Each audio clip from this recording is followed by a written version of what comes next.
चंद्रपूर जिल्ह्यातील राजुरा शहरात न्यायालयासमोर झालेल्या खळबळजनक हत्याकांडाचा उलगडा झालाय. आज संध्याकाळी राजुरा शहरातील न्यायालयासमोर मुख्य मार्गावर विनोद जाधव नामक युवकाची दोघांनी जवळून गोळ्या झाडून हत्या केली. मयत एका नारळपाणी विक्रीच्या दुकानात बसला असताना चेहरा झाकलेल्या 2 दुचाकीस्वारांनी तिथे पोचत देशी कट्ट्यातून 3 गोळ्या झाडल्या. आरोपी लगेच घटनास्थळावरून फरार झाले.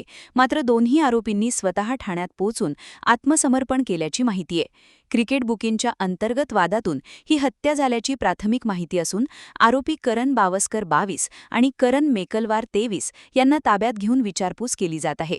दरम्यान राजुरा शहरात टोळीयुद्ध आणि अवैध कोळसा व्यापारासंदर्भात नजीकच्या काळातील ही गोळीबाराची 3री घटना आहे.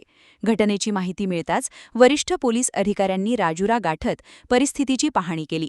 राजुरा पोलीस अधिक तपास करत आहेत.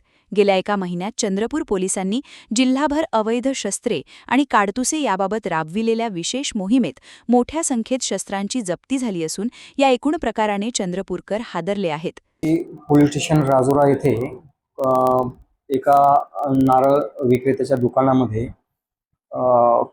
आरोपी करण बाविस्कर आणि करण मेकुलवार या 2 आरोपींनी गावठी कट्ट्यातून फायर करून पापा उर्फ विनोद जनार्दन जाधव यांना फायर केलेला आहे. सदर घटनेबाबत सध्या गुन्हा दाखल करण्याचं काम चालू आहे.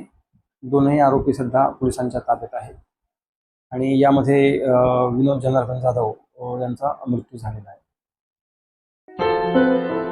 क्या हुआ बहू? माँ, पाइल्स की बहुत तकलीफ हो रही है। तो तुम गुदरोग सर्जन के पास क्यों नहीं गई?